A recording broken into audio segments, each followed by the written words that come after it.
Heisenberg की तरफ या ऑफेनहाइमर की तरफ या आइंस्टाइन की तरफ क्यों जाना पड़ता है इन सब चीज़ों को पुष्ट करने के लिए?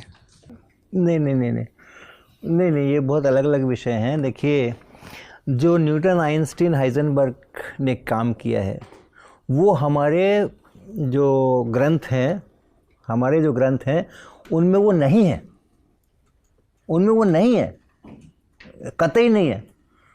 तो हम ऐसे नहीं कह सकते कि हमारे यहाँ पहले से मौजूद हैं, ऐसी बात नहीं है। न्यूटन ने जो किया है ना, न्यूटन 1667 वगैरह में उनका स्वर्णिम काल कहा जाता है, उस आसपास में जब उन्होंने बहुत सारी चीज़ें विकसित की, न्यूटन का नियम और ग्रेविटेशन और ये सब चीज़ें उसी सब आसपास की हैं, 17वीं शताब्दी। और उनसे बहुत पहले भास्कराचार्य का एक श्लोक बड़ा प्रसिद्ध है, मैंने अपनी हिंदी भौतिकी की समझ में उसको लिखा है, कॉन्सेप्ट्स ऑफ फिजिक्स में नहीं है वो, जिसमें उन्होंने बताया है कि जो धरती है उसमें एक स्वाभाविक रूप से आकर्षण करने की शक्ति होती है और उसी के कारण से चीज़ें जो होती हैं वो फॉल करती हैं। तो जो एप्पल की कहानी है, सेब की कहानी है कि वो फॉल किया और उससे न्यूटन को आइडिया आया कि ग्रेविटेशन होना चाहिए, उन्होंने बोला, और वो तो हमारे यहाँ उसके 600 साल पहले ही भास्कराचार्य ने लिख करके इस बात का काफ़ी प्रचार किया जाता है।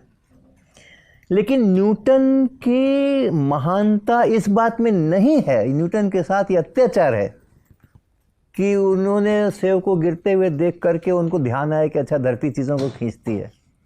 ये तो बच्चे बच्चे को ख्याल आता है और आज से नहीं आता है, जब से लोग सोचने समझने लायक में तब से आता है।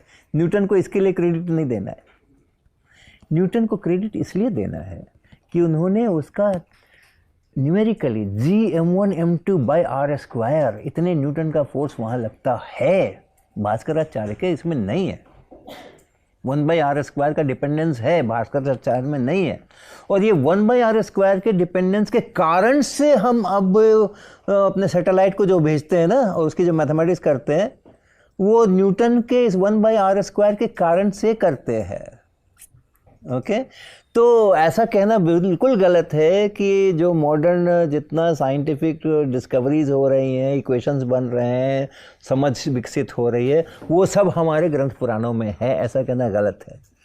लेकिन ये भी सही है कि हमारे ग्रंथ पुराणों में जितनी विज्ञान की व्याख्याएं हैं, चाहे वो बायोलॉजी की व्याख्याएं हों, माइक्रोब्स की व्याख्याएं हों, प्लांट्स की व्याख्याएं हों, गणित की व्याख्याएं हों, केमिस्ट्री के व्याख्याएं हों, फिजिक्स की व्याख्या जितनी है, अपने कालखंड में उनका कोई जवाब नहीं है।